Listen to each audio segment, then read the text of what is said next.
Murakoze.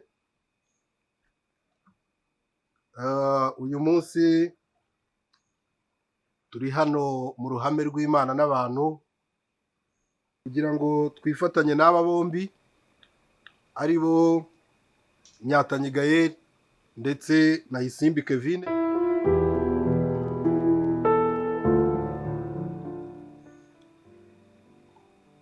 Mu muhango wera wo gushyingiranwa ni isezerano rifite agaciro gakomeye imbere y'Imana, rishingiye ku rukundo, ukwizerana ndetse no kubahana.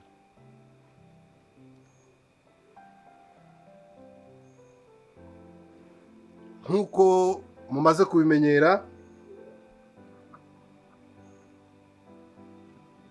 uyu munsi uba ari umunsi ukomeye kuri aba bantu nk'uko muri kubabona imbere yanyu, ndetse icyigisho cy'uyu munsi kirabareba cyane.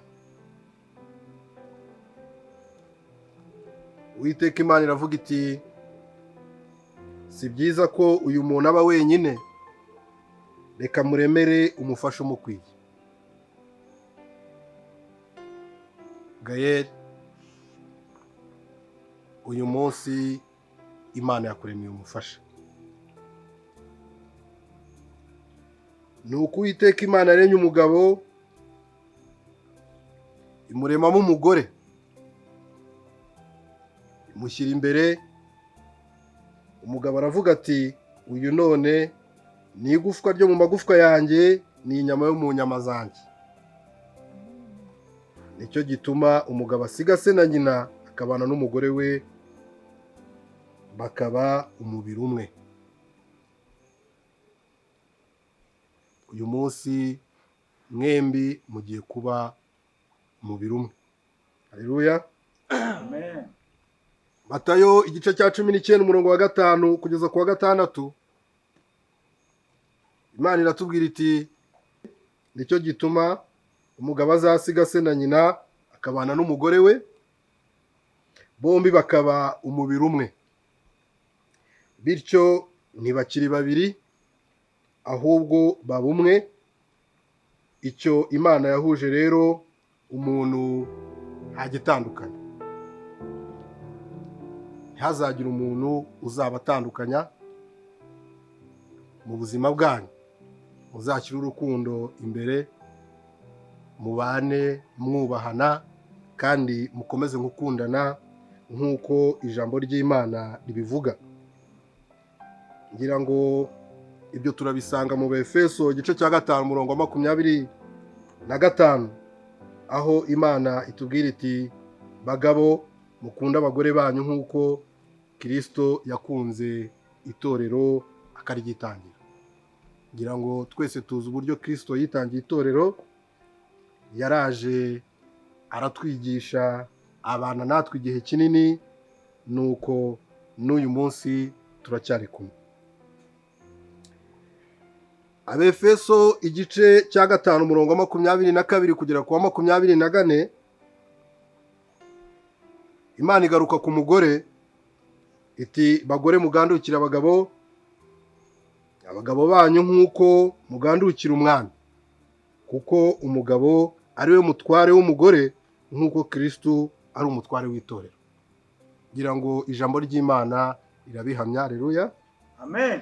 Nk'uko ku mugabo bimeze, niko no ku mugore bimeze. Imana igutegeka gukunda umugore wawe, kandi nawe Imana igutegeka kugandukira umugabo wawe. Ngana ku musozo w'ijambo ry'Imana, kugira ngo mfundikire urukundo rwanyu mwembi, kandi urukundo rwanyu ruzaba indorerwamo y'ababakunda, y'abavandimwe banyu, y'inshuti zanyu, y'ababagenderera, y'ababyeyi banyu ndetse n'abana banyu. Abakorinto ba mbere igice cya 13 umurongo wa 4 kujya ku murongo wa 8, iri jambo ntimuzaryibagirwe, ni ijambo rikomeye cyane rizabagume mu mutwe. Imana iratubwira iti, urukundo rurihangana. Urukundo rugira gute? Rurihangana. rukagira neza. Gaël, uzagire neza umugore wawe, ndetse Isimbi nawe uzagire neza umugabo wawe. Ntirugira ishyari, urukundo nta shyari rugira. Ntirwirarira. Ntuzaba umugabo wirarira, nawe ntuzaba umugore wirarira, kubera ko urukundo ntirugira ishyari, ntirwirarira. Imana irakomeza ikatubwira iti ntirukora ibiteye isoni, ntirubika inzika. Ntirukora ibiteye isoni, ntirubika inzika.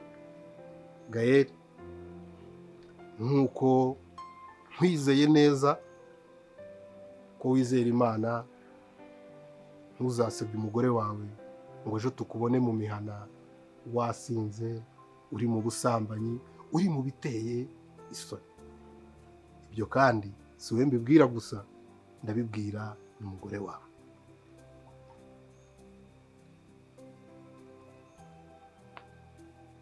Ngira ngo gahunda igiye gukurikiraho ni gahunda yo gusezeranya aba bana bacu, mu rwego rwo kugira ngo uyu munsi tubihamirize imbere y'Imana, ndetse namwe mwese mwitabiriye iyi gahunda. Ese Nyatanyi Gaël, wemeye ko Isimbi Kevine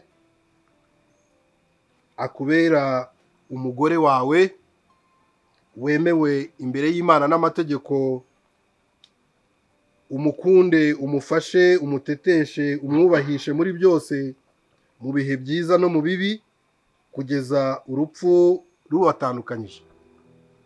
Yego, ndabyemera. Isimbi Kevine. Ese Isimbi Kevine, wemeye ko uyu Nyatanyi Gaël akubera umugabo, wemewe n'Imana n'amategeko, umukunde, umufashe, umuteteshe, umwubahishe muri byose, mu bihe byiza no mu bihe bibi? Isimbi Kevine, ese wemeye ko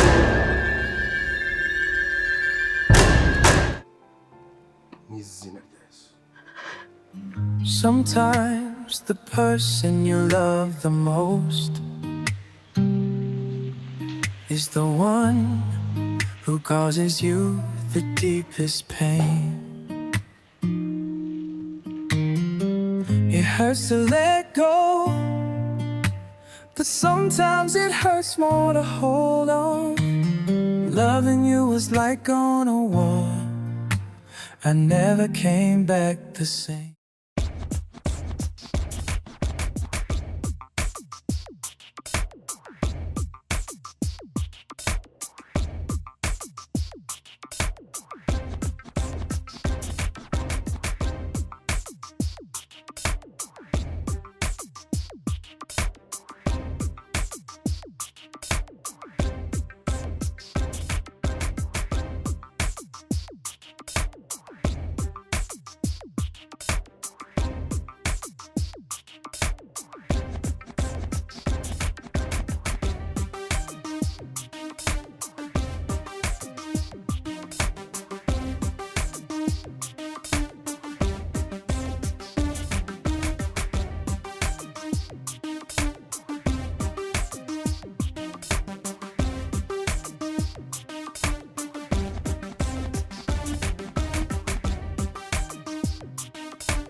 Please.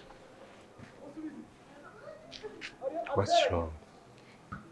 Ndagusubiramo kangahe ko nta kibazo mfite sho. Baby nta kibazo mfite ngewe meze neza. I know you. Ndakuzi cyane bihagije. Ndakuzi 100%. Iyo wishimye mba mbibona. Kandi niyo utameze neza ngewe mba mbibona. Icyo nakubwiye cyo nuko nta kibazo mfite baby. Nta kibazo mfite pe habe na kimwe.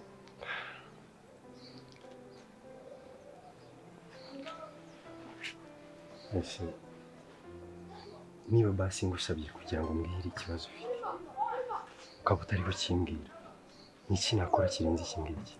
Nakubwiye ngo nta kibazo mfite bwo. Ni ukuri pe. Kandi nyumva nta kibazo mfite. Kandi ndi kubibona. Kandi none se ndakubwira ikibazo nafite ntacyo mfite pe. Kevin, igihe cyose ndagerageza ariko ntabwo ujya ugerageza kunyereka uwo uri neza. Ese igihe tumaranye ntabwo nzi. Bibi ntabwo nzi. Please, ntabwo ndi buvanga utambye ikibazo ufite. Bibi nta kibazo mfite hano twaje gukora iki? Waretse kuzana ibyo bibazo byawe. Ntabwo nshaka kubona babaye basi, sibyo? Niba tuzanye ahangaha njye mba nkuzanye kugira ngo wishime, sibyo? Byishoboka ko ari umunaniro ariko nta kibazo mfite. Kevin, please, ndakwinginze, sibyo? Buri kibazo cyose waba ufite, any points, njye ushobora kuyimbwira kandi nayumva. Kevin, urabona hasigaye iminsi 2. Iminsi 2 yonyine kugira ngo ubukwe bube. Kandi urabizi mu minsi ishize niwe muntu wari washyushye umbwira ngo ubukwe ngo bigeze ngo bimeze gute. Ariko by now ndi kubona warahindutse cyane. Ase baby ndakubwira kangahe ko meze neza ngewe meze neza. Yaranzanye.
Baby nyumva neza sibyo?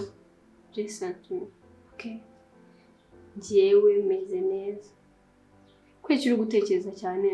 Please, I know you.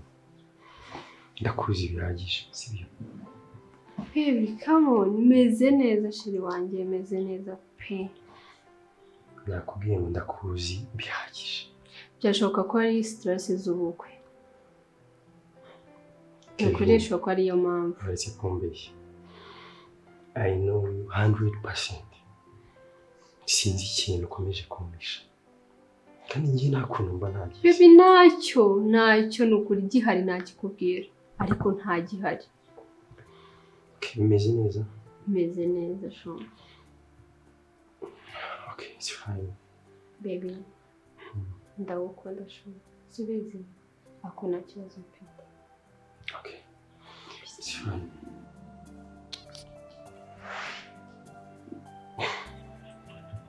Ndagukunda cyane.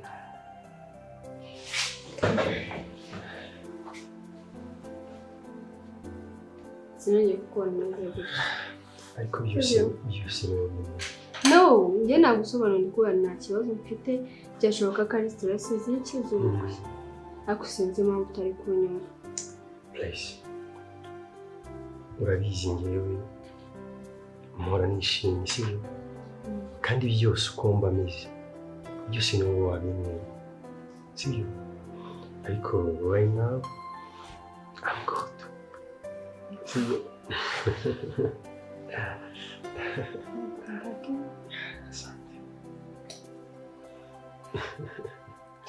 Okay. Let me pass. Ndakuvugisha mu kanya sibyo? Ntabwo turi bujyana mu kanwa. Turajyana nuko hari umuntu nshaka kuvugisha. Okay. Ubwo urazisanga nsoje ntabwo ndi butindemo. Ariko ntimugire guti. Ntabwo nigeze. Ese kutandeba basi. Ngiye nimba nshaka kureba face by face. Oh yeah, please. Kandi mari ni vuba tukaba turi kumwe iminsi yose ukajya ukambona bonjour. Okay, no. Look at me. 1 minute. Turamo utsindwe. Okay.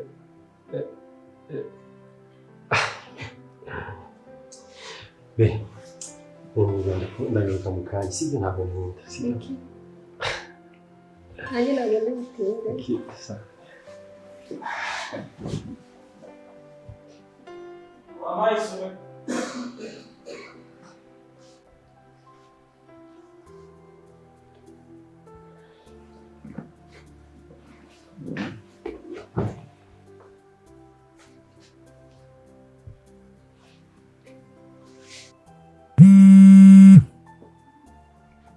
Alô? Bimeze bite? Uyazi. Bite umeze neza? Uri he? Ko nshaka tubonana mu isaha imwe byakunda. Ushaka ko tubonana? Mu buhe buryo?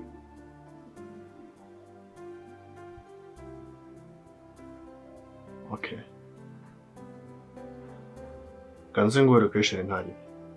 Okay, nareba inyohereza location. Sawa.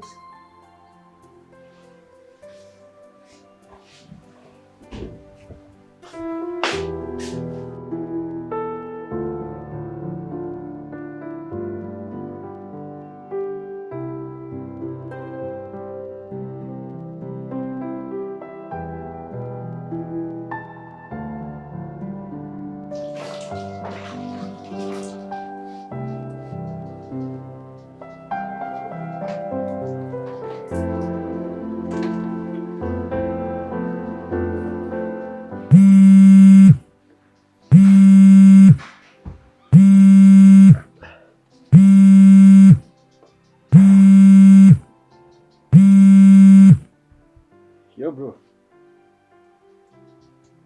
Bimeze bite? Uzi amakuru umeze gute?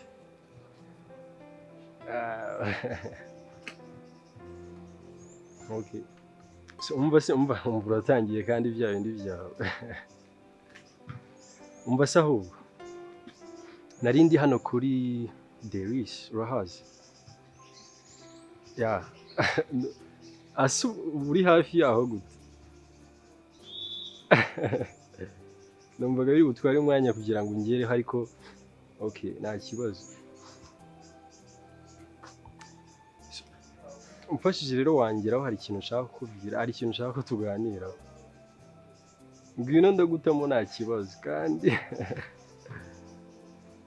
okay nta kibazo.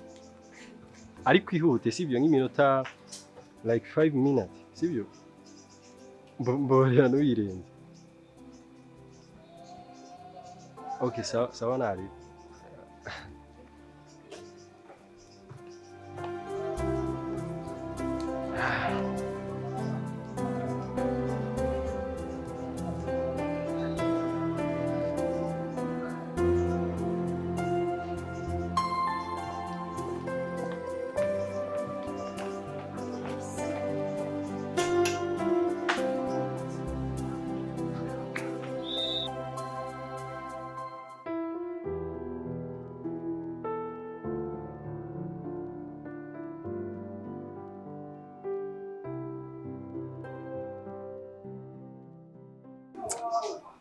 Bro, bimwe n'ibyo nashaka kukubwira.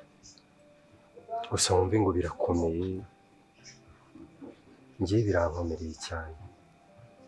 Kurabona before ni umuntu wabaga yishimye, ni umuntu wabona agaseka, turi kumwe ukabona arishimye, ukabona ameze neza. Ariko right now, I don't know, sinzi ikibazo cyawe. Mumaranye nk'igihe kingana iki? Haciyemo igihe. Nta gihe kinini cyane kirimo. Ariko kuva ugenda nibwo relationship yacu yatangiye kandi nta gihe kinini cyane kirimo. Urumva nawe ugereranya kuva ugenda wumva igihe kirimo. Rero ibintu by'ubukwe gutya iyo utangiye kubitegura hari ukuntu abakobwa bahita baba stress. Rimwe na rimwe atekereza uburyo agiye kuva iwabo, agiye gusiga inshuti ze, uburyo agiye kujya mu bundi buzima.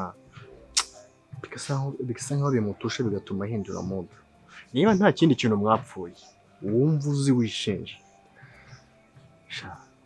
wasanga ariyo mpamvu. Reka mubwize ndi umusore utajya mu bakobwa kandi nta nubwo ngiye ndi umusinzi. Kugeza aka kanya sinzi ikintu ndimo ndazira. Ntabwo ngiye nzi ikintu naba naramukoreye. Just I know birababaza bro. Ihangane umuhe igihe tu. Muri igihe bro kandi urabona ejo bundi ni ubukwe. Uzi kujya gukora ubukwe ubona uri muri situation nk'iyo ngiyo. Basi iyo bimubashije nta makuru aguhaho na make ati bimeze ukundi muri mood ni nta kintu bikubwira. Umuntu niba muganiriye kamubwira uti please in my end points igaragaza ikibazo kiri hagati yanjye nawe, akakubwira ko nta kibazo gihari, ni iki warenzaho kandi we wareba ukabona kirahari. Kandi ngiye nareba gutya ntabona ntabwo ameze neza, harimo urujijo. Kandi before nkuko nabikubwiye ni umuntu wabaga yishimye, mu maso ye habaga hakeye, ariko ngiye ndumva afite ubwoba. Gusa ntabwo urada wanjye nanyuvuze ngo reka nguhamagare umve ko hari ikintu wambwira, kuko nawe urabizi ko impamvu ikintu gihe cyatumye naguhamagara. Urabizi ko wapanze ubukwe, urabizi ibyo bintu, urazi ukuntu byaje kugenda ntabwo byagenze neza. Byaramfanya byapfuye ku munota wanjye. Iyo situation nawe ushobora kuba ubifiteho experience, ibyo bintu ushobora kuba ubizi. Njyewe icyo nazize ni uko famiye itari yankunze. Famiye ntigukunda se? Famiye ukuntu inkunda njyewe? Famiye irakwemera. Yaravuga ati icyo mudashoboye tuzabafasha gutya. Njyewe byanjye byapfiriye mu mafamiye niyo atari yankunze. Mbona kujya mu muryango utankunze niba ikikugereka icyo gisasu n'amafaranga kwanze nari nanifite icyo gihe nari nkubiswe. Uko bwarangati. So rero we niba uko byesta samuhaye igihe mwana. Bro ndamuha igihe gute? Wowe nakubwiye ko uko ari ejo bundi next week ni ubukwe. Cyangwa se umukobwa ntago ari tayari yo gukora ubukwe nanone. nakubwiye ko umukobwa ni tayari ni umuntu mbere y'iminsi ngiye nabikubwiye ni umuntu wabaga yishimye aseka ni nawe umuntu wari wishimye ambwira ngo ubukwe bizaba bimeze gutya ubona ari umuntu wishimye ariko ubukwe dore buregereje ni umuntu uri kumfosinga ni umuntu ndi kureba mu maso nkabona arimo arandeba nabi ngo si wahita uvuga ngo ubukwe tubusene habura iminsi ingahe komeza ibintu uherera urubaje kuko n'umuri ntabwo wahagarika ibintu watumiye abantu ibintu bimaze ku ubukwe bwawe nyine burazi ko buhari ubu iyo niyo namugiriye ese urumva byagenda bita umubebi muraganira kumva nta kibazo afite wowe ukabona kirahari okay kuko niba umukobwa nawe uzi ubwenge yakaba yonete akakubwira ati nge sheri wanjye mfite ibibazo ibi n'ibi niba akubwira ko ntabyo rero bro ni za stress z'abakobwa ibyo bintu bibaho cyane bro any points umubebi wese ugiye gukora uburyo ikintu cyose naragerageje I try but nta kibazo gihari man tuza wowe ugenda ukora igikwe that's it okay man ni kubyumva wowe ariko ngiye ntabwo ariko bimeze irinde stress tu ntugomba kubyitaho man n'ibindi byose biraba ndabonamo amaganya ahubwo tumukeza tusore gufata kanama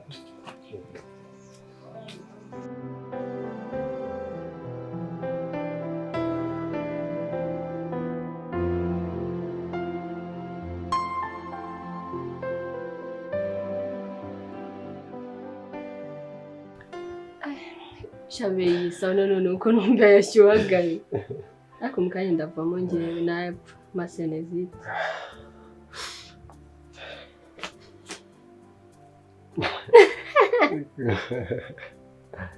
ntabwo rubaherutse ari gusiye ntabwo rero niyo mpamvu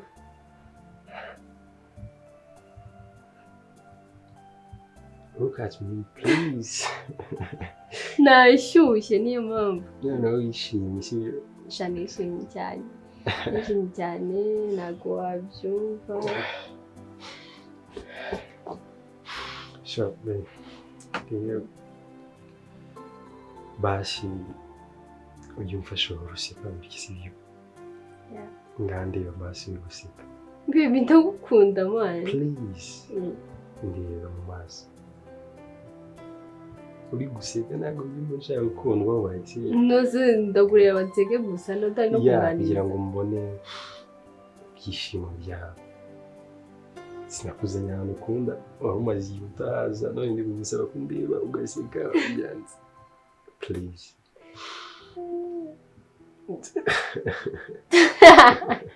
Chabe bwaje ungabanye urabizi gahunda igiye gukurikira urayizi sibyo ndayizi cyane kandi urabona amasaha arimo aragenda sibyo tugendere vuba vuba ngo depoze urabizi mfite izindi gahunda kandi no baby ahubwo hari ikintu nibigiye kukubwira nari ngiye kujya mu mujyi kureba abakobwa bazanyambarira baby come on I know nanjye niyo mpamvu nimubwiye buryo iyo gahunda ndabizi ko ihari oya nari ndijyana kuko ni abakobwa ngiye kureba urabizi simbazi njye kunabareba n'amasura tugiye no kureba imyenda urumva ibyo bintu byose turi bujyane bigakunda kandi ushaka kuwumorana wenyine ubu vangaha ukoresha iyindi transport kandi nakudepoza nkakugeza kubera iki se kugera mu mujyi ni iminota ingahe ubu ntabwo ndi butinde please ngaho basi reka tujyane kugeza no bibi nari bishundi ijyane sibyo why reka nijyane ndafata taxi nari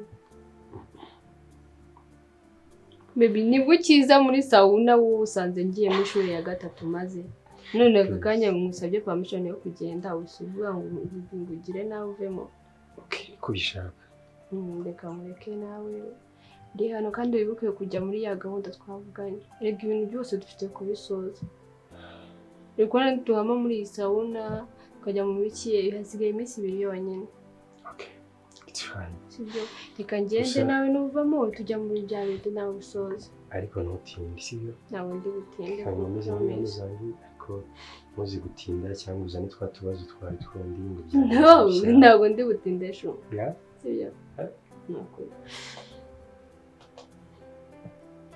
nuko umwanya wabaye mutoya mba ntutsirimye umwanda wose nkawugukuraho. Nzi ko udashaka kundekura reka ngende shumva barira pe.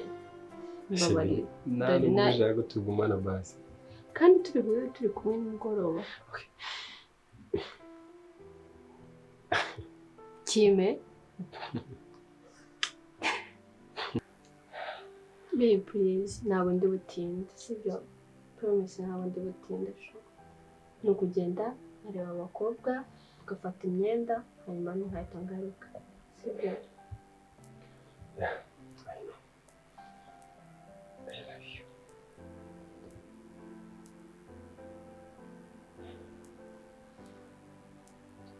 Okay. Uze gutinda sibyo? Ntabwo ndi butinde ndimo kuri. Please. Baby ntabwo ndi butinde, uko wajya ngo ngiye nk'iminsi 2. Ni iminota ingahe Gaël sibyo?